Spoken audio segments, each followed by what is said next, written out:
25वीं कहानी बेताल। 25सी शांतशील का वध।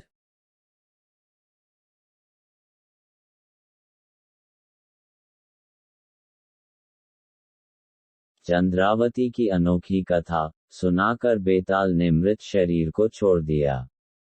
राजा विक्रमादित्य अपने कंधे पर मृत शरीर को लादे हुए उस दुष्ट भिक्षु शांतशील के पास जा पहुंचे। कृष्ण पक्ष की रात्रि से भयावह हो रहे उस महाश्मशान में वह दुष्ट भिक्षु शिशपा वृक्ष के निकट आसन पर बैठा टकटकी लगाए राजा की ही प्रतीक्षा कर रहा था। उसने शमशान की उस भूमि को रक्त से लीप रखा था। हड्डियों के सफेद चूर्ण से चौक पूरा हुआ था तथा चारों दिशाओं में रक्त से भरे घड़े रख दिए थे। वहां पर मनुष्य की चर्बी से भरा एक दीपक जल रहा था। पास ही होमकुंड में जल रही अग्नि में आहुति दी गई थी। राजा उस दुष्ट भिक्षु के समीप पहुंचा। मृत शरीर लेकर आए राजा को जैसे ही उस भिक्षु ने देखा, वह प्रसन्न पूर्वक उठकर खड़ा हो गया तथा राजा की प्रशंसा करते हुए उसने कहा, महाराज, आपने मुझ पर दुष्कर अनुग्रह किया है। वो लोग जो आपको समस्त राजाओं में श्रेष्ठ कहते हैं, वह पूर्णतया सत्य ही कहते हैं, क्योंकि मात्र आप ही एक हैं जो कि स्वयं की चिंताओं का त्याग करके परोपकार कर सकते हैं। विद्वान जन इसी को बड़ों की महत्ता कहते हैं कि ऐसे मनुष्य जो भी अंगीकार कर लेते हैं, वे उससे कभी विचलित नहीं होते, चाहे उस प्रयास में उनके प्राण ही क्यों ना चले जाएं। ऐसा कहते हुए उस भिक्षु ने, जो ये समझ रहा था कि उसका कार्य पूर्ण हो गया, राजा के कंधे से उस शव को उतार लिया।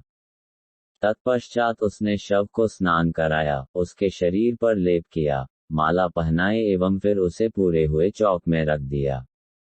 फिर उसने अपने शरीर पर भस्म लगा करके इसका यज्ञोपवीत धारण किया एवं शवाच्छादन मुर्दे को ओढ़ाया जाने वाला कफन पहना, फिर कुछ देर के लिए ध्यानस्थ हो गया। उस भिक्षु ने मंत्रबल से उस श्रेष्ठ बेताल का आह्वान किया। मनुष्य के मृत शरीर में प्रविष्ट कराने के पश्चात वह क्रमशः उसकी पूजा करने लगा।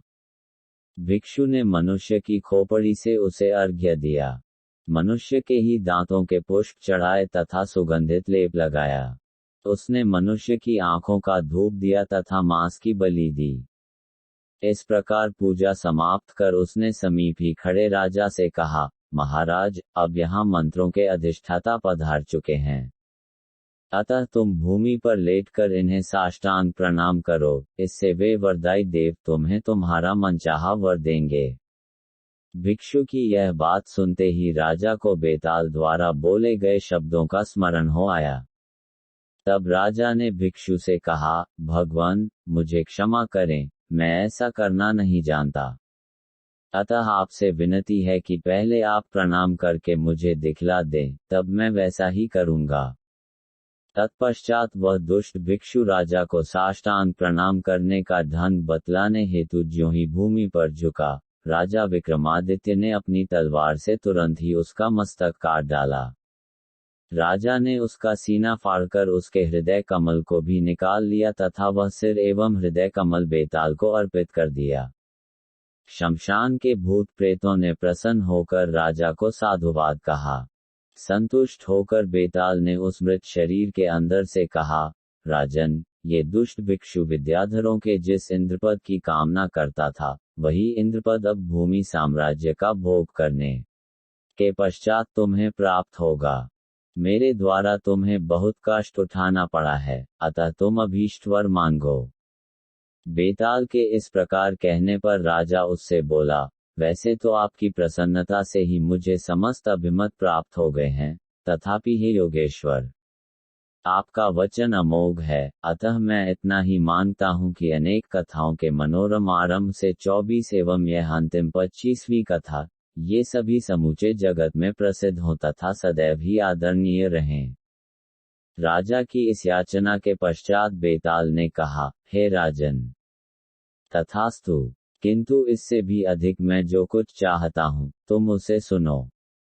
पहले की जो 24 कथाएं हैं, वे तथा अंतिम 25वीं कथा, ये सारी कथावली जगत में बेताल पच्चीसी के नाम से प्रसिद्ध होगी।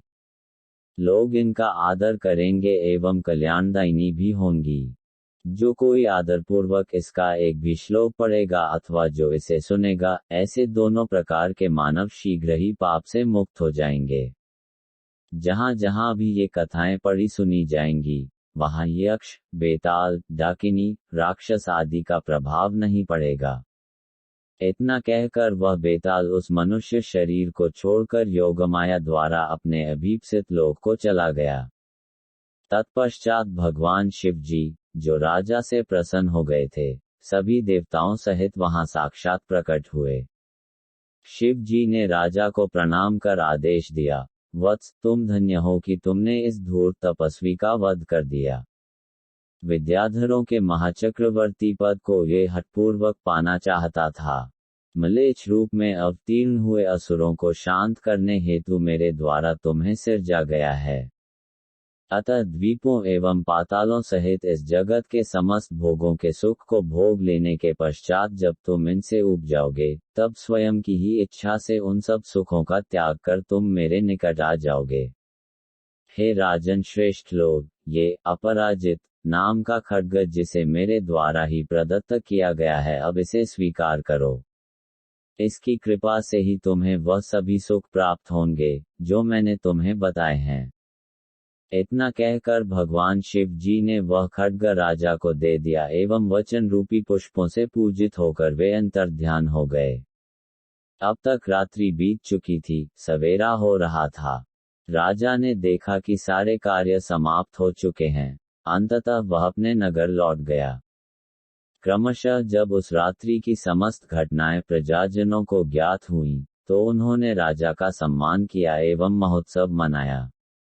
वह सारा दिन स्नान दान, शिवार्चना, नाच गान एवं गाजे बाजे में बीता। कुछ ही समय में भगवान शिव जी के उस खड्ग के प्रभाव से राजा विक्रमादित्य ने द्वीपों तथा रसातलों सहित इस धरती पर निष्कंटक राज्य किया। तत्पश्चात भगवान शिव जी की आज्ञा के अनुसार विद्याधरों का महान स्वामित्व प्राप्त किया। राजा विक्रमादित्य ने अनेक वर्षों तक विद्याधरों के राजा के रूप में सुख भोग प्राप्त किया तथा अंत में वह भगवत स्वरूप को प्राप्त हुआ।